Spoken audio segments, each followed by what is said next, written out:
സങ്കീർത്തനങ്ങൾ അധ്യായം 51. ദൈവമേ, അങ്ങയുടെ കാരുണ്യത്തിനൊത്ത് എന്നോട് ദയ തോന്നണമേ. അങ്ങയുടെ കാരുണ്യാതിരേകത്തിനൊത്ത് എൻ്റെ അതിക്രമങ്ങൾ മായ്ച്ചു കളയണമേ. എൻ്റെ അകൃത്യം നിശേഷം കഴുകിക്കളയണമേ. എൻ്റെ പാപത്തിൽ നിന്ന് എന്നെ ശുദ്ധീകരിക്കണമേ. എൻ്റെ അതിക്രമങ്ങൾ ഞാൻ അറിയുന്നു. എൻ്റെ പാപം എപ്പോഴും എൻ്റെ കൺമുമ്പിലുണ്ട്. അങ്ങയ്ക്ക് മാത്രമെതിരായി ഞാൻ പാപം ചെയ്തു. അങ്ങയുടെ മുൻപിൽ ഞാൻ തിന്മ പ്രവർത്തിച്ചു. അതുകൊണ്ട് അങ്ങയുടെ വിധി നിർണയത്തിൽ അങ്ങ് നീതിയുക്തനാണ്. അങ്ങയുടെ വിധിവാചകം കുറ്റമറ്റതാണ്. പാപത്തോടെയാണ് ഞാൻ പിറന്നത്. അമ്മയുടെ ഉദരത്തിൽ ഉരുവായപ്പോഴേ ഞാൻ പാപിയാണ്. ഹൃദയപരമാർത്ഥതയാണ് അങ്ങ് ആഗ്രഹിക്കുന്നത്. ആകയാൽ എൻ്റെ അന്തരംഗത്തിൽ ജ്ഞാനം പകരണമേ. ഹിസോപ്പ് കൊണ്ട് എന്നെ പൗത്രീകരിക്കണമേ. ഞാൻ നിർമ്മലനാകും, എന്നെ കഴുകണമേ. ഞാൻ മഞ്ഞിനേക്കാൾ വെണ്മയുള്ളവനാകും. എന്നെ സന്തോഷഭരിതനാക്കണമേ. അവിടുന്ന് തകർത്ത എൻ്റെ അസ്ഥികൾ ആനന്ദിക്കട്ടെ. എൻ്റെ പാപങ്ങളിൽ നിന്ന് മുഖം മറയ്ക്കണമേ. എൻ്റെ അകൃത്യങ്ങൾ മായ്ച്ചു കളയണമേ. ദൈവമേ, നിർമ്മലമായ ഹൃദയം എന്നിൽ സൃഷ്ടിക്കണമേ. അചഞ്ചലമായൊരു നവചൈതന്യം എന്നിൽ നിക്ഷേപിക്കണമേ. അങ്ങയുടെ സന്നിധിയിൽ നിന്ന് എന്നെ തള്ളിക്കളയരുതേ. അങ്ങയുടെ പരിശുദ്ധാത്മാവിനെ എന്നിൽ നിന്ന് എടുത്തു കളയരുതേ. അങ്ങയുടെ രക്ഷയുടെ സന്തോഷം എനിക്ക് വീണ്ടും തരണമേ. ഒരുക്കമുള്ള ഹൃദയം നൽകി എന്നെ താങ്ങണമേ. അപ്പോൾ അതിക്രമികളെ ഞാൻ അങ്ങയുടെ വഴി പഠിപ്പിക്കും. പാപികൾ അങ്ങയിലേക്ക് തിരിച്ചു വരും. ദൈവമേ, എൻ്റെ രക്ഷയുടെ ദൈവമേ, രക്തപാതകത്തിൽ നിന്ന് എന്നെ രക്ഷിക്കണമേ. ഞാൻ അങ്ങയുടെ രക്ഷയെ ഉച്ചത്തിൽ പ്രകീർത്തിക്കും. കർത്താവേ, എൻ്റെ അധരങ്ങളെ തുറക്കണമേ. എൻ്റെ നാവ് അങ്ങയുടെ സ്തുതികൾ ആലപിക്കും. ബലികളിൽ അങ്ങ് പ്രസാദിക്കുന്നില്ല. ഞാൻ ദഹനബലി അർപ്പിച്ചാൽ അങ്ങ് സന്തുഷ്ടനാവുകയുമില്ല. ഉരുകിയ മനസ്സാണ് ദൈവത്തിന് സ്വീകാര്യമായ ബലി. ദൈവമേ, നുറുങ്ങിയ ഹൃദയത്തെ അങ്ങ് നിരസിക്കുകയില്ല. അങ്ങ് പ്രസാദിച്ച് സിയോന് നന്മ ചെയ്യണമേ. ജെറുസലേമിൻ്റെ കോട്ടകൾ പുതുക്കിപ്പണിയണമേ. അപ്പോൾ അവിടുന്ന് നിർദ്ദിഷ്ട ബലികളിലും ദഹനബലികളിലും സമ്പൂർണ്ണ ദഹനബലികളിലും പ്രസാദിക്കും. അപ്പോൾ അങ്ങയുടെ ബലിപീഠത്തിൽ കാളകൾ അർപ്പിക്കപ്പെടും. നെഹേമിയ 1:5-11 സ്വർഗത്തിൽ വസിക്കുന്ന ദൈവമായ കർത്താവേ, തന്നെ സ്നേഹിക്കുകയും തൻ്റെ പ്രമാണങ്ങൾ അനുസരിക്കുകയും ചെയ്യുന്നവരോട് ഉടമ്പടി പാലിക്കുകയും കാരുണ്യം കാട്ടുകയും ചെയ്യുന്ന ഉന്നതനും ഭീതികരനുമായ ദൈവമേ, അവിടുത്തെ ദാസരായ ഇസ്രായേൽ ജനത്തിനു വേണ്ടി ഈ ദാസൻ രാവും പകലും അങ്ങയുടെ മുൻപിൽ പ്രാർത്ഥിക്കുന്നു. ഈ ദാസനെ കടാക്ഷിച്ച് പ്രാർത്ഥന ശ്രവിക്കണമേ. അവിടുത്തെ ജനമായ ഞങ്ങൾ അങ്ങയ്ക്കെതിരെ ചെയ്തു പോയ പാപങ്ങൾ ഏറ്റുപറയുന്നു. ഞാനും എൻ്റെ പിതൃഭവനവും പാപം ചെയ്തിരിക്കുന്നു. അങ്ങയ്ക്കെതിരെ ഞങ്ങൾ കഠിനമായ തെറ്റ് ചെയ്തു. അങ്ങയുടെ ദാസനായ മോശ വഴി അങ്ങ് നൽകിയ കൽപ്പനകളും ചട്ടങ്ങളും അനുശാസനങ്ങളും ഞങ്ങൾ പാലിച്ചില്ല. അങ്ങയുടെ ദാസനായ മോശയോട് അങ്ങ് കൽപ്പിച്ച ഈ വാക്കുകൾ അനുസ്മരിക്കുക. അവിശ്വസ്തത കാട്ടിയാൽ നിന്നെ ഞാൻ ജനതകൾക്കിടയിൽ ചിതറിക്കും. എന്നാൽ എൻ്റെ അടുക്കിലേക്ക് മടങ്ങി എൻ്റെ കൽപ്പനകൾ പാലിച്ചാൽ നിന്റെ ജനം എത്ര ദൂരത്തേക്ക് ചിതറിക്കപ്പെട്ടാലും എൻ്റെ നാമത്തിന് വസിക്കാൻ ഞാൻ തിരഞ്ഞെടുത്ത സ്ഥലത്ത് അവരെ ഞാൻ ഒരുമിച്ച് കൂട്ടും. അവിടുത്തെ മഹത്തായ കരബലത്താൽ വീണ്ടെടുത്ത അവിടുത്തെ ദാസന്മാരും ജനവുമാണ് അവർ. കർത്താവേ, ഈ ദാസന്റെയും അവിടുത്തെ നാമം വണങ്ങുന്ന ഇതര ദാസരുടെയും പ്രാർത്ഥന ശ്രവിക്കണമേ. അവിടുത്തെ ദാസന് ഇന്ന് വിജയമരുളണമേ. ഈ മനുഷ്യന് എന്നോട് കരുണ തോന്നാൻ ഇടയാക്കണമേ. ഞാൻ രാജാവിന്റെ പാനപാത്രവാഹകൻ ആയിരുന്നു. ബാറൂക്ക് 1:15-21 നിങ്ങൾ പറയണം, നീതി നമ്മുടെ ദൈവമായ കർത്താവിൻ്റെതാണ്. യൂദായിലെ ജനവും ജെറുസലേം നിവാസികളും നമ്മുടെ രാജാക്കന്മാരും പ്രഭുക്കന്മാരും പുരോഹിതന്മാരും പിതാക്കന്മാരും ഉൾപ്പെടെ ഞങ്ങളെല്ലാവരും ഇന്നുവരെ ലജ്ജിതരാണ്. എന്തെന്നാൽ കർത്താവിൻ്റെ സന്നിധിയിൽ ഞങ്ങൾ പാപം ചെയ്തു. ഞങ്ങൾ അവിടുത്തെ അനുസരിച്ചില്ല. ഞങ്ങളുടെ ദൈവമായ കർത്താവിൻ്റെ സ്വരം ശ്രവിക്കുകയോ അവിടുന്ന് നൽകിയ കൽപ്പനകൾ അനുസരിക്കുകയോ ചെയ്തില്ല. ഈജിപ്ത് ദേശത്തു നിന്ന് ഞങ്ങളുടെ പിതാക്കന്മാരെ കൊണ്ടുവന്ന നാൾ മുതൽ ഇന്നുവരെ ഞങ്ങൾ ഞങ്ങളുടെ ദൈവമായ കർത്താവിനെ അനുസരിക്കാത്തവരും അവിടുത്തെ സ്വരം ശ്രവിക്കുന്നതിൽ ഉദാസീനരും ആണ്. തേനും പാലും ഒഴുകുന്ന ഒരു ദേശത്തിന് അവകാശികളാക്കാൻ വേണ്ടി ഞങ്ങളുടെ പിതാക്കന്മാരെ ഈജിപ്ത് ദേശത്തു നിന്ന് കൊണ്ടുവന്ന നാളിൽ തൻ്റെ ദാസനായ മോശ വഴി കർത്താവ് അരുളി ചെയ്ത ശാപങ്ങളും അനർത്ഥങ്ങളും ഇന്നും ഞങ്ങളുടെ മേൽ ഉണ്ട്. ഞങ്ങളുടെ ദൈവമായ കർത്താവ് ഞങ്ങളുടെ അടുത്തേക്ക് അയച്ച പ്രവാചകന്മാർ അറിയിച്ച അവിടുത്തെ വചനം ഞങ്ങൾ ശ്രവിച്ചില്ല. എന്നാൽ അന്യദേവന്മാരെ സേവിച്ചും ഞങ്ങളുടെ ദൈവമായ കർത്താവിൻ്റെ ദൃഷ്ടിയിൽ തിന്മയായത് പ്രവർത്തിച്ചും ഞങ്ങൾ തന്നിഷ്ടം പോലെ നടന്നു. ബാറൂക്ക് 2:11 മുതൽ 19 വരെ. ഇസ്രായേലിൻ്റെ ദൈവമായ കർത്താവേ, അങ്ങ് കരുത്തുറ്റ കരത്താലും അത്ഭുതങ്ങളാലും അടയാളങ്ങളാലും മഹാശക്തിയാലും നീട്ടിയ ഭുജത്താലും അവിടുത്തെ ജനത്തെ ഈജിപ്ത് ദേശത്തു നിന്ന് മോചിപ്പിക്കുകയും അങ്ങനെ അങ്ങേക്കിന്നും നിലനിൽക്കുന്ന ഒരു നാമം നേടുകയും ചെയ്തു. ഞങ്ങളുടെ ദൈവമായ കർത്താവേ, ഞങ്ങൾ പാപം ചെയ്തു, ഞങ്ങൾ അധർമ്മം പ്രവർത്തിച്ചു, അങ്ങയുടെ കൽപ്പനകൾ ലംഘിച്ചു. അങ്ങ് ഞങ്ങളെ ജനതകളുടെ ഇടയിൽ ചിതറിച്ചു. ഞങ്ങൾ കുറച്ചുപേർ മാത്രമേ അവശേഷിച്ചിട്ടുള്ളൂ. അങ്ങയുടെ കോപം പിൻവലിക്കണമേ. കർത്താവേ, ഞങ്ങളുടെ പ്രാർത്ഥനകളും യാചനകളും ശ്രവിക്കണമേ. അങ്ങയെ പ്രതി ഞങ്ങളെ രക്ഷിക്കണമേ. പ്രവാസത്തിലേക്ക് ഞങ്ങളെ കൊണ്ടുപോയവർക്ക് ഞങ്ങളോട് പ്രീതി തോന്നാൻ ഇടയാക്കണമേ. അങ്ങനെ അവിടുന്ന് ഞങ്ങളുടെ ദൈവമായ കർത്താവാണെന്ന് ഭൂമി മുഴുവൻ അറിയട്ടെ. എന്തെന്നാൽ ഇസ്രായേലും അവൻ്റെ സന്തതികളും അവിടുത്തെ നാമത്തിലാണ് അറിയപ്പെടുന്നത്. കർത്താവേ, അങ്ങയുടെ വിശുദ്ധ വാസസ്ഥലത്ത് നിന്ന് ഞങ്ങളെ കടാക്ഷിക്കുകയും ഞങ്ങളോട് കാരുണ്യം കാണിക്കുകയും ചെയ്യണമേ. കർത്താവെ, ചെവി ചായച്ച് കേൾക്കണമേ. കർത്താവെ, കണ്ണു തുറന്ന് കാണണമേ. ശരീരത്തിൽ നിന്ന് പ്രാണൻ വേർപെട്ട് മരിച്ച് പാതാളത്തിൽ കിടക്കുന്നവർ കർത്താവിനെ മഹത്വപ്പെടുത്തുകയോ നീതിമാനെന്ന് പ്രഘോഷിക്കുകയോ ചെയ്യുകയില്ല. എന്നാൽ കർത്താവെ, വലിയ ദുഃഖം അനുഭവിക്കുന്നവനും ക്ഷീണിച്ച് കുനിഞ്ഞു നടക്കുന്നവനും വിശന്നു പൊരിഞ്ഞ് കണ്ണുമങ്ങിയവനും അങ്ങയെ മഹത്വപ്പെടുത്തും. അങ്ങയുടെ നീതി പ്രഘോഷിക്കും. ബാറൂക്ക് 3:1 മുതൽ 7 വരെ. സർവശക്തനായ കർത്താവേ, ഇസ്രായേലിൻ്റെ ദൈവമേ, ദുഃഖിതമായ ആത്മാവും തളർന്ന ഹൃദയവും ഇതാ അങ്ങയോട് നിലവിളിക്കുന്നു. കർത്താവെ, ശ്രവിക്കണമേ, കരുണ തോന്നണമേ. ഞങ്ങൾ അങ്ങയുടെ മുമ്പിൽ പാപം ചെയ്തിരിക്കുന്നു. അങ്ങ് എന്നേക്കും സിംഹാസനസ്ഥനാണ്, ഞങ്ങളോ എന്നേക്കുമായി നശിക്കുന്നു.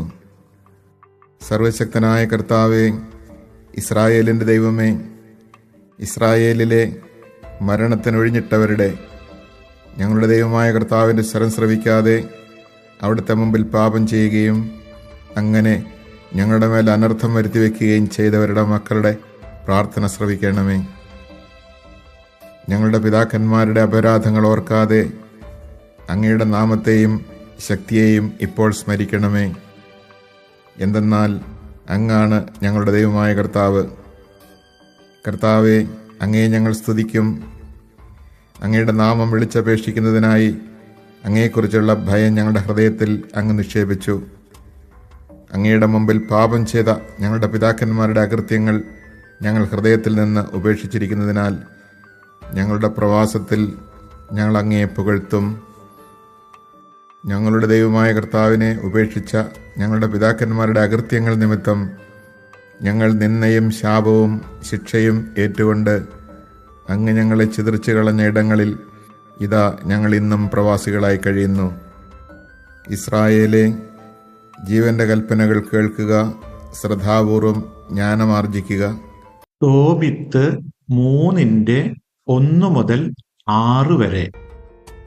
ഞാൻ ദുഃഖഭാരത്തോടെ കരഞ്ഞു, ഹൃദയവ്യഥയോടെ ഞാൻ പ്രാർത്ഥിച്ചു. കർത്താവെ, അവിടുന്ന് നീതിമാനാണ്.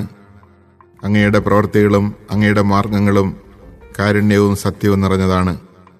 അങ്ങയുടെ വിധി എന്നും സത്യവും നീതിനിഷ്ഠവുമാണ്. എന്നെ ഓർക്കുകയും കാരുണ്യപൂർവ്വം കടാക്ഷിക്കുകയും ചെയ്യണമേ. എൻ്റെയും എൻ്റെ പിതാക്കന്മാരുടെയും പാപങ്ങൾക്കും ഞാൻ അറിയാതെ ചെയ്ത അപരാധങ്ങൾക്കും അങ്ങ് ശിക്ഷ നൽകരുതേ. അങ്ങയുടെ കൽപ്പനകൾ അവർ പാലിച്ചില്ല. അതിനാൽ അങ്ങ് ഞങ്ങളെ കവർച്ചയ്ക്കും അടിമത്തത്തിനും മരണത്തിനും ഏൽപ്പിച്ചു കൊടുത്തു. ഞങ്ങൾ ചിതറിപ്പാർത്ത ഇടങ്ങളിലെ ജനതകൾക്ക് ഞങ്ങൾ പരിഹാസത്തിൻ്റെ പര്യായമായി തീർന്നു. എൻ്റെയും എൻ്റെ പിതാക്കന്മാരുടെയും പാപങ്ങൾക്ക് അങ്ങ് നൽകിയ ശിക്ഷ ന്യായയുക്തമാണ്. കാരണം ഞങ്ങൾ അങ്ങയുടെ കൽപ്പനകൾ പാലിച്ചില്ല. ഞങ്ങൾ അങ്ങയുടെ മുൻപിൽ സത്യസന്ധരായി വർത്തിച്ചുമില്ല. അങ്ങ് ഇഷ്ടാനുസരണം എന്നോട് പ്രവർത്തിക്കുക. സങ്കീർത്തനങ്ങൾ അധ്യായം 91. അത്യുന്നതന്റെ സംരക്ഷണത്തിൽ വസിക്കുന്നവനും സർവശക്തന്റെ തണലിൽ കഴിയുന്നവനും കർത്താവിനോട് എൻ്റെ സങ്കേതവും എൻ്റെ കോട്ടയും ഞാൻ ആശ്രയിക്കുന്ന എൻ്റെ ദൈവവും എന്ന് പറയും. അവിടുന്ന് നിന്നെ വേടന്റെ കണിയിൽ നിന്നും മാരകമായ മഹാമാരിയിൽ നിന്നും രക്ഷിക്കും. തൻ്റെ തൂവലുകൾ കൊണ്ട് അവിടുന്ന് നിന്നെ മറച്ചുകൊള്ളും. അവിടുത്തെ ചിറകുകളുടെ കീഴിൽ നിനക്ക് അഭയം ലഭിക്കും. അവിടുത്തെ വിശ്വസ്തത നിനക്ക് കവചവും പരിചയമായിരിക്കും. രാത്രിയിലെ ഭീകരതയെയും പകൽ പറക്കുന്ന അസ്ത്രത്തെയും നീ ഭയപ്പെടേണ്ട. ഇരുട്ടിൽ സഞ്ചരിക്കുന്ന മഹാമാരിയെയും നട്ടുച്ചയ്ക്ക് വരുന്ന വിനാശത്തെയും നീ പേടിക്കേണ്ട. നിന്റെ പാർശ്വങ്ങളിൽ 1000 മരിച്ചു വീണേക്കാം, നിന്റെ വലതുവശത്ത് 10,000. എങ്കിലും നിനക്കൊരനർത്ഥവും സംഭവിക്കുകയില്ല. ദുഷ്ടരുടെ പ്രതിഫലം നിന്റെ കണ്ണുകൾ കൊണ്ട് തന്നെ നീ കാണും. നീ കർത്താവിൽ ആശ്രയിച്ചു, അത്യുന്നതനിൽ നീ വാസമുറപ്പിച്ചു. നിനക്കൊരു തിന്മയും ഭവിക്കുകയില്ല, ഒരനർത്ഥവും നിന്റെ കൂടാരത്തെ സമീപിക്കുകയില്ല. നിന്റെ വഴികളിൽ നിന്നെ കാത്തുപാലിക്കാൻ അവിടുന്ന് തൻ്റെ ദൂതന്മാരോട് കൽപ്പിക്കും. നിന്റെ പാദം കല്ലിൽ തട്ടാതിരിക്കാൻ അവർ നിന്നെ കൈകളിൽ വഹിച്ചുകൊള്ളും. സിംഹത്തിൻ്റെയും അണലിയുടെയും മേൽ നീ ചവിട്ടി നടക്കും. യുവസിംഹത്തെയും സർപ്പത്തെയും നീ ചവിട്ടി മെതിക്കും. അവൻ സ്നേഹത്തിൽ എന്നോടൊട്ടി നിൽക്കുന്നതിനാൽ ഞാൻ അവനെ രക്ഷിക്കും. അവൻ എൻ്റെ നാമം അറിയുന്നതുകൊണ്ട് ഞാൻ അവനെ സംരക്ഷിക്കും. അവൻ എന്നെ വിളിച്ചപേക്ഷിക്കുമ്പോൾ ഞാൻ ഉത്തരമരുളും. അവൻ്റെ കഷ്ടതയിൽ ഞാൻ അവനോട് ചേർന്ന് നിൽക്കും. ഞാൻ അവനെ മോചിപ്പിക്കുകയും മഹത്വപ്പെടുത്തുകയും ചെയ്യും. ദീർഘായുസ് നൽകി ഞാൻ അവനെ സംതൃപ്തനാക്കും. എൻ്റെ രക്ഷ ഞാൻ അവന് കാണിച്ചു കൊടുക്കും. എഫേസൂസ് 6:10 മുതൽ 20 വരെ. അവസാനമായി കർത്താവിലും അവിടുത്തെ ശക്തിയുടെ പ്രാഭവത്തിലും കരുത്തുള്ളവരാകുവിൻ. സാത്താൻ്റെ കുടില തന്ത്രങ്ങളെ എതിർത്ത് നിൽക്കുവാൻ ദൈവത്തിൻ്റെ എല്ലാ ആയുധങ്ങളും ധരിക്കുവിൻ. എന്തെന്നാൽ നമ്മൾ മാംസത്തിനും രക്തത്തിനും എതിരായിട്ടല്ല, പ്രഭുത്വങ്ങൾക്കും ആധിപത്യങ്ങൾക്കും ഈ അന്ധകാര ലോകത്തിൻ്റെ അധിപന്മാർക്കും സ്വർഗീയ ഇടങ്ങളിൽ വർത്തിക്കുന്ന തിന്മയുടെ ദുരാത്മാക്കൾക്കുമെതിരായിട്ടാണ് പടവെട്ടുന്നത്. അതിനാൽ ദൈവത്തിൻ്റെ എല്ലാ ആയുധങ്ങളും ധരിക്കുവിൻ. തിന്മയുടെ ദിനത്തിൽ ചെറുത്തു നിൽക്കാനും എല്ലാ കർത്തവ്യങ്ങളും നിറവേറ്റിക്കൊണ്ട് പിടിച്ചു നിൽക്കാനും അങ്ങനെ നിങ്ങൾക്ക് സാധിക്കും. അതിനാൽ സത്യം കൊണ്ട് അരമുറുക്കി നീതിയുടെ കവചം ധരിച്ച് നിങ്ങൾ ഉറച്ചു നിൽക്കുവിൻ. സമാധാനത്തിൻ്റെ സുവിശേഷത്തിനുള്ള ഒരുക്കമാകുന്ന പാദരക്ഷകൾ ധരിക്കുവിൻ. സർവോപരി ദുഷ്ടൻ്റെ ജ്വലിക്കുന്ന കൂരമ്പുകളെ കെടുത്തുന്നതിന് നിങ്ങളെ ശക്തരാക്കുന്ന വിശ്വാസത്തിൻ്റെ പരിചയം എടുക്കുവിൻ. രക്ഷയുടെ പടത്തൊപ്പി അണിയുകയും ദൈവവചനമാകുന്ന ആത്മാവിൻ്റെ വാൾ എടുക്കുകയും ചെയ്യുവിൻ. മർക്കോസ് 1:21 മുതൽ 28 വരെ. അവർ കഫർനാമിലെത്തി. സാബത്ത് ദിവസം അവൻ സിനഗോഗിൽ പ്രവേശിച്ച് പഠിപ്പിച്ചു. അവൻ്റെ പ്രബോധനത്തിൽ അവർ വിസ്മയഭരിതരായി. കാരണം നിയമജ്ഞരെ പോലെയല്ല, അധികാരമുള്ളവനെ പോലെയാണ് അവൻ പഠിപ്പിച്ചത്. അശുദ്ധാത്മാവ് ബാധിച്ച ഒരുവൻ അവിടെ ഉണ്ടായിരുന്നു. അവൻ അലറി, നസറായനായ യേശുവേ, നീ എന്തിന് ഞങ്ങളുടെ കാര്യത്തിൽ ഇടപെടുന്നു. ഞങ്ങളെ നശിപ്പിക്കാനാണോ നീ വന്നിരിക്കുന്നത്? നീ ആരാണെന്ന് എനിക്കറിയാം, ദൈവത്തിൻ്റെ പരിശുദ്ധൻ. യേശു അവനെ ശാസിച്ചു, നിശബ്ദനായിരിക്കുക, അവനെ വിട്ട് നീ പുറത്തു വരിക. അശുദ്ധാത്മാവ് അവനെ തള്ളി വീഴ്ത്തിയിട്ട് ഉച്ചസ്വരത്തിൽ അലറിക്കൊണ്ട് പുറത്തു വന്നു. എല്ലാവരും അത്ഭുതപ്പെട്ട് പരസ്പരം പറഞ്ഞു, ഇതെന്ത്? അധികാരത്തോടെയുള്ള പുതിയ പ്രബോധനമോ? അശുദ്ധാത്മാക്കളോട് പോലും അവൻ ആജ്ഞാപിക്കുന്നു, അവ അനുസരിക്കുകയും ചെയ്യുന്നു. അവൻ്റെ പ്രശസ്തി ഗലീലിയുടെ സമീപ പ്രദേശങ്ങളിലെല്ലാം പെട്ടെന്ന് വ്യാപിച്ചു. മർക്കോസ് അധ്യായം 5. അവർ കടലിൻ്റെ മറുകരയിൽ ഗെരസേനരുടെ നാട്ടിലെത്തി. അവൻ വഞ്ചിയിൽ നിന്ന് ഇറങ്ങിയ ഉടനെ അശുദ്ധാത്മാവ് ബാധിച്ച ഒരുവൻ ശവകുടീരങ്ങൾക്കിടയിൽ നിന്ന് എതിരെ വന്നു. ശവകുടീരങ്ങൾക്കിടയിൽ താമസിച്ചിരുന്ന അവനെ ചങ്ങല കൊണ്ടുപോലും ബന്ധിച്ചിടാൻ കഴിഞ്ഞിരുന്നില്ല. പലപ്പോഴും അവനെ കാൽവിലങ്ങുകളാലും ചങ്ങലകളാലും ബന്ധിച്ചിരുന്നെങ്കിലും അവൻ ചങ്ങലകൾ വലിച്ചു പൊട്ടിക്കുകയും കാൽവിലങ്ങുകൾ തകർത്ത് കളയുകയും ചെയ്തിരുന്നു. അവനെ ഒതുക്കി നിർത്താൻ ആർക്കും കഴിഞ്ഞിരുന്നില്ല. രാപകൽ അവൻ കല്ലറകൾക്കിടയിലും മലകളിലുമായിരുന്നു. അവൻ അലറി വിളിക്കുകയും കല്ലുകൊണ്ട് തന്നെ മുറിപ്പെടുത്തുകയും ചെയ്തിരുന്നു. അകലെ വെച്ച് തന്നെ അവൻ യേശുവിനെ കണ്ട് ഓടി വന്ന് അവനെ പ്രണമിച്ചു. ഉച്ചത്തിൽ നിലവിളിച്ചുകൊണ്ട് അവൻ പറഞ്ഞു, മഹോന്നതനായ ദൈവത്തിൻ്റെ പുത്ര യേശുവേ, അങ്ങൻ്റെ കാര്യത്തിൽ എന്തിനിടപെടുന്നു? ദൈവത്തെ കൊണ്ട് ആണയിട്ട് ഞാൻ അങ്ങയോട് അപേക്ഷിക്കുന്നു, അങ്ങനെ പീഡിപ്പിക്കരുതേ. കാരണം അശുദ്ധാത്മാവേ, ആ മനുഷ്യനിൽ നിന്ന് പുറത്തു വരൂ എന്ന് യേശു ആജ്ഞാപിച്ചിരുന്നു. നിന്റെ പേരെന്താണ്? യേശു ചോദിച്ചു. അവൻ പറഞ്ഞു, എൻ്റെ പേര് ലഗിയോൺ, ഞങ്ങൾ അനേകം പേരുണ്ട്. തങ്ങളെ ആ നാട്ടിൽ നിന്ന് പുറത്താക്കരുതേ എന്ന് അവൻ കേണപേക്ഷിച്ചു. വലിയൊരു പന്നിക്കൂട്ടം മലയരികിൽ മേയുന്നുണ്ടായിരുന്നു. ഞങ്ങളെ ആ പന്നിക്കൂട്ടത്തിലേക്ക് അയക്കുക, ഞങ്ങൾ അവയിൽ പ്രവേശിച്ചു കൊള്ളട്ടെ എന്ന് അവർ അപേക്ഷിച്ചു. അവൻ അനുവാദം നൽകി. അശുദ്ധാത്മാക്കൾ പുറത്തു വന്ന് പന്നിക്കൂട്ടത്തിൽ പ്രവേശിച്ചു. ഏകദേശം 2000 പന്നികളുണ്ടായിരുന്നു. അവ കിഴുക്കാന്തൂക്കായ തീരത്തിലൂടെ പാഞ്ഞെന്ന് കടലിൽ മുങ്ങിച്ചത്തു. പന്നികളെ മേയിച്ചുകൊണ്ടിരുന്നവർ ഓടിപ്പോയി നഗരങ്ങളിലും നാട്ടിൻപുറങ്ങളിലും വിവരമറിയിച്ചു. സംഭവിച്ചതെന്തെന്ന് കാണാൻ ജനങ്ങൾ വന്നുകൂടി. അവർ യേശുവിൻ്റെ അടുത്തെത്തി.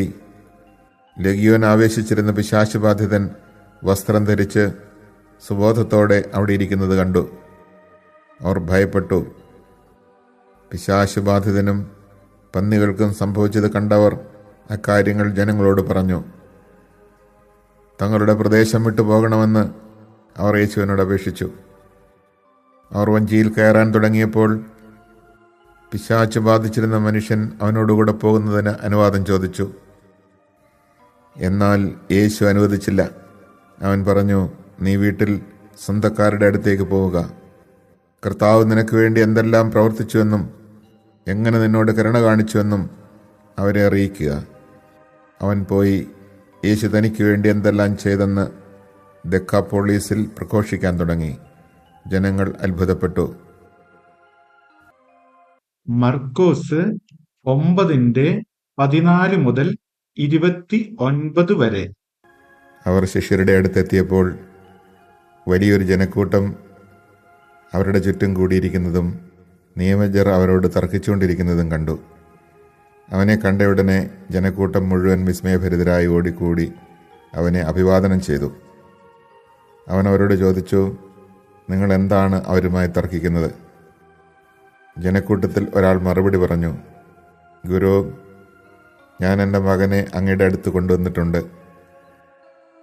മൂകനായ ഒരാത്മാവ് അവനെ ആവേശിച്ചിരിക്കുന്നു. അതെവിടെ വെച്ച് അവനെ പിടികൂടിയാലും അവനെ നിലം പതിപ്പിക്കുന്നു.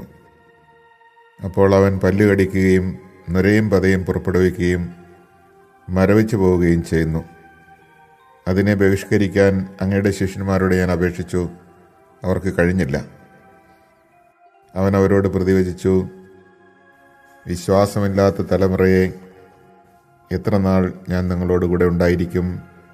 എത്ര നാൾ ഞാൻ നിങ്ങളോട് ക്ഷമിച്ചിരിക്കും? അവനെ എൻ്റെ അടുക്കൽ കൊണ്ടുവരൂ. അവർ അവനെ അവൻ്റെ അടുക്കൽ കൊണ്ടുവന്നു. അവനെ കണ്ടയുടനെ ആത്മാവ് കുട്ടിയെ തള്ളിയിട്ടു. അവൻ നിലത്ത് വീണ് ഉരുളുകയും അവൻ്റെ വായിലൂടെ നുരയും പതയും പുറപ്പെടുകയും ചെയ്തു. യേശു അവൻ്റെ പിതാവിനോട് ചോദിച്ചു, ഇത് തുടങ്ങിയിട്ട് എത്ര കാലമായി? അവൻ പറഞ്ഞു, ശൈശവം മുതൽ. പലപ്പോഴും അതവനെ നശിപ്പിക്കാൻ വേണ്ടി തീയിലും വെള്ളത്തിലും വീഴ്ത്തിയിട്ടുണ്ട്. എന്തെങ്കിലും ചെയ്യാൻ നിനക്ക് കഴിയുമെങ്കിൽ ഞങ്ങളുടെ മേൽ കരുണ തോന്നി ഞങ്ങളെ സഹായിക്കണമേ. യേശു പറഞ്ഞു, കഴിയുമെങ്കിലെന്നോ? വിശ്വസിക്കുന്നവന് എല്ലാ കാര്യങ്ങളും സാധിക്കും. ഉടനെ കുട്ടിയുടെ പിതാവ് വിളിച്ചു പറഞ്ഞു, ഞാൻ വിശ്വസിക്കുന്നു. എൻ്റെ അവിശ്വാസം പരിഹരിച്ച് എന്നെ സഹായിക്കണമേ. ജനങ്ങൾ ഓടിക്കൂടുന്നത് കണ്ട് യേശു അശുദ്ധാത്മാവിനെ ശകാരിച്ചു. മൂകനും ബധിരനുമായ ആത്മാവേ, നിന്നോട് ഞാൻ ആജ്ഞാപിക്കുന്നു, അവനിൽ നിന്ന് പുറത്തു പോവുക. ഇനിയൊരിക്കലും അവനിൽ പ്രവേശിക്കരുത്. അപ്പോൾ അവനെ ശക്തിയായി നിലത്ത് തള്ളിയിടുകയും ഉച്ചത്തിൽ നിലവിളിക്കുകയും ചെയ്തുകൊണ്ട് അത് പുറത്തുപോയി. ബാലൻ മരിച്ചവനെ പോലെയായി. അവൻ മരിച്ചുപോയി എന്ന് പലരും പറഞ്ഞു. യേശു അവനെ കൈക്ക് പിടിച്ചുയർത്തി അവൻ എഴുന്നേറ്റിരുന്നു. യേശു വീട്ടിലെത്തിയപ്പോൾ ശിഷ്യന്മാർ സ്വകാര്യമായി ചോദിച്ചു, എന്തുകൊണ്ടാണ് അതിനെ ബഹിഷ്കരിക്കാൻ ഞങ്ങൾക്ക് കഴിയാതെ പോയത്? അവൻ പറഞ്ഞു, പ്രാർത്ഥന കൊണ്ടല്ലാതെ മറ്റൊന്നുകൊണ്ടും ഈ വർഗം പുറത്തു പോവുകയില്ല. ജ്ഞാനം അധ്യായം 9. ഞാൻ പറഞ്ഞു, എൻ്റെ പിതാക്കന്മാരുടെ ദൈവമേ, കരുണാമയനായ കർത്താവേ, വചനത്താൽ അങ്ങ് സകലവും സൃഷ്ടിച്ചു. ജ്ഞാനത്താൽ അവിടുന്ന് മനുഷ്യന് രൂപം നൽകി. സൃഷ്ടികളുടെ മേൽ ആധിപത്യം വഹിക്കാനും ലോകത്തെ വിശുദ്ധിയിലും നീതിയിലും ഭരിക്കാനും ഹൃദയപരമാർത്ഥതയോടെ വിധികൾ പ്രസ്താവിക്കുവാനുമാണല്ലോ അവിടുന്ന് അവനെ സൃഷ്ടിച്ചത്. അങ്ങയുടെ സിംഹാസനത്തിൽ നിന്ന് എനിക്ക് ജ്ഞാനം നൽകണമേ. അങ്ങയുടെ ദാസരുടെ ഇടയിൽ നിന്ന് എന്നെ തിരസ്കരിക്കരുതേ.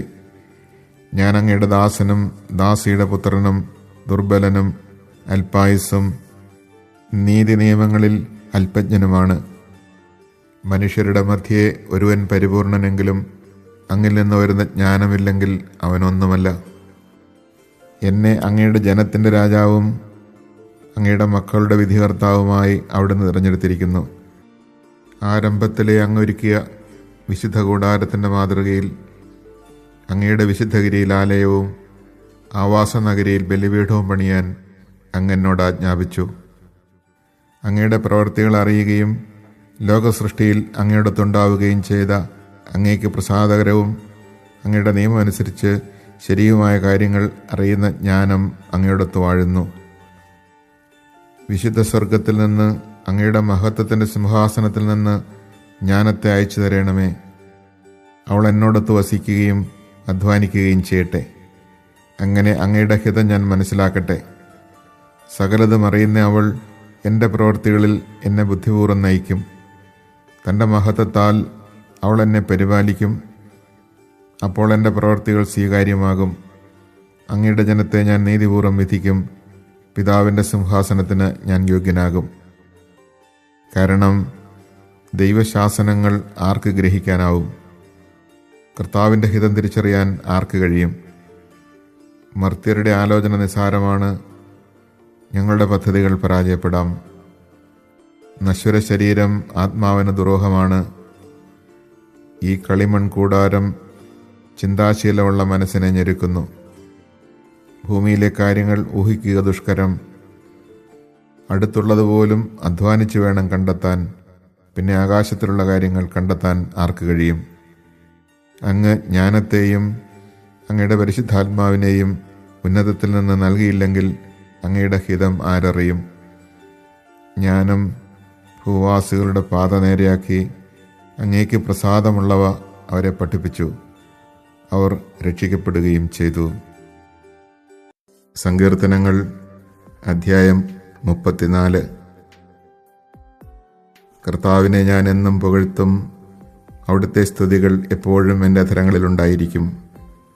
കർത്താവിൽ ഞാൻ അഭിമാനം കൊള്ളുന്നു. പീഡിതർ കേട്ട് ആനന്ദിക്കട്ടെ.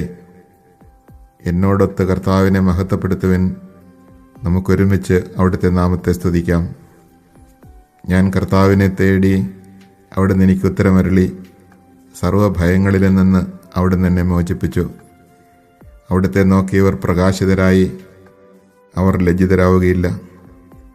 ഈ എളിയവൻ നിലവിളിച്ചു, കർത്താവ് കേട്ടു. എല്ലാ കഷ്ടതകളിലും നിന്ന് അവനെ രക്ഷിക്കുകയും ചെയ്തു. കർത്താവിൻ്റെ ദൂതൻ ദൈവഭക്തരുടെ ചുറ്റും പാളയമടിച്ച് അവരെ രക്ഷിക്കുന്നു. കർത്താവ് എത്ര നല്ലവനെന്ന് രുചിച്ചറിയുവിൻ. അവിടുത്തെ ആശ്രയിക്കുന്നവൻ ഭാഗ്യവാൻ. കർത്താവിൻ്റെ വിശുദ്ധരെ, അവിടുത്തെ ഭയപ്പെടുവിൻ. അവിടുത്തെ ഭയപ്പെടുന്നവർക്ക് ഒന്നിനും കുറവുണ്ടാവുകയില്ല. സിംഹക്കുട്ടികൾ ഇരകിട്ടാതെ വിശന്നു വലഞ്ഞേക്കാം. കർത്താവിനെ അന്വേഷിക്കുന്നവർക്ക് ഒന്നിനും കുറവുണ്ടാവുകയില്ല. മക്കളെ, ഞാൻ പറയുന്നത് കേൾക്കുവിൻ. ദൈവഭക്തി ഞാൻ നിങ്ങളെ പരിശീലിപ്പിക്കാം. ജീവിതം ആഗ്രഹിക്കുകയും സന്തുഷ്ടമായ ദീർഘായുസ് അഭിലഷിക്കുകയും ചെയ്യുന്നുവോ? തിന്മയിൽ നിന്ന് നാവിനെയും വ്യാജഭാഷണത്തിൽ നിന്ന് അധരങ്ങളെയും സൂക്ഷിച്ചുകൊള്ളുവിൻ. തിന്മയിൽ നിന്ന് അകന്ന് നന്മ ചെയ്യുവിൻ. സമാധാനം അന്വേഷിച്ച് അതിനെ പിന്തുടരുവിൻ. കർത്താവ് നീതിമാന്മാരെ കടാക്ഷിക്കുന്നു. അവിടുന്ന് അവരുടെ വിലാപം ശ്രവിക്കുന്നു. ദുഷ്കർമ്മികളുടെ ഓർമ്മ ഭൂമിയിൽ നിന്ന് വിച്ഛേദിക്കാൻ കർത്താവ് അവർക്കെതിരെ മുഖം തിരിക്കുന്നു. നീതിമാന്മാർ സഹായത്തിന് നിലവിളിക്കുമ്പോൾ കർത്താവ് കേൾക്കുന്നു. അവരെ സകലവിധ കഷ്ടതകളിൽ നിന്ന് രക്ഷിക്കുന്നു. ഹൃദയം നുറുങ്ങിയവർക്ക് കർത്താവ് സമീപസ്ഥനാണ്. മനമൊരുകിയവരെ അവിടുന്ന് രക്ഷിക്കുന്നു. നീതിമാന്റെ ക്ലേശങ്ങൾ അസംഖ്യമാണ്. അവയിൽ നിന്നെല്ലാം കർത്താവ് അവനെ മോചിപ്പിക്കുന്നു. അവൻ്റെ അസ്ഥികളെ കർത്താവ് കാത്തുസൂക്ഷിക്കുന്നു. അവയിലൊന്നുപോലും തകർക്കപ്പെടുകയില്ല. തിന്മ ദുഷ്ടരെ സംഹരിക്കും. നീതിമാന്മാരെ ദ്വേഷിക്കുന്നവർക്ക് ശിക്ഷാവിധി ഉണ്ടാകും. കർത്താവ് തൻ്റെ ദാസരുടെ ജീവനെ രക്ഷിക്കുന്നു. അവിടുത്തെ ശരണം പ്രാപിക്കുന്നവർ ശിക്ഷയ്ക്ക് വിധിക്കപ്പെടുകയില്ല. ലൂക്ക 1:46 മുതൽ 55 വരെ. മറിയം പറഞ്ഞു, എൻ്റെ ആത്മാവ് കർത്താവിനെ മഹത്വപ്പെടുത്തുന്നു. എൻ്റെ ചിത്തം എൻ്റെ രക്ഷകനായ ദൈവത്തിൽ ആനന്ദിക്കുന്നു. അവിടുന്ന് തൻ്റെ ദാസിയുടെ താഴ്മയെ കടാക്ഷിച്ചു. ഇപ്പോൾ മുതൽ സകല തലമുറകളും എന്നെ ഭാഗ്യവതി എന്ന് പ്രകീർത്തിക്കും. ശക്തനായവൻ എനിക്ക് വലിയ കാര്യങ്ങൾ ചെയ്തിരിക്കുന്നു. അവിടുത്തെ നാമം പരിശുദ്ധമാണ്. അവിടുത്തെ ഭക്തരുടെ മേൽ തലമുറകൾ തോറും അവിടുന്ന് കരുണ വർഷിക്കും. അവിടുന്ന് തൻ്റെ ഭുജം കൊണ്ട് ശക്തി പ്രകടിപ്പിച്ചു. ഹൃദയവിചാരത്തിൽ അഹങ്കരിക്കുന്നവരെ ചിതറിച്ചു. ശക്തന്മാരെ സിംഹാസനത്തിൽ നിന്ന് മറിച്ചിട്ടു. എളിയവരെ ഉയർത്തി. വിശക്കുന്നവരെ വിശിഷ്ട വിഭവങ്ങൾ കൊണ്ട് സംതൃപ്തരാക്കി. സമ്പന്നരെ വെറും കൈയോടെ പറഞ്ഞയച്ചു.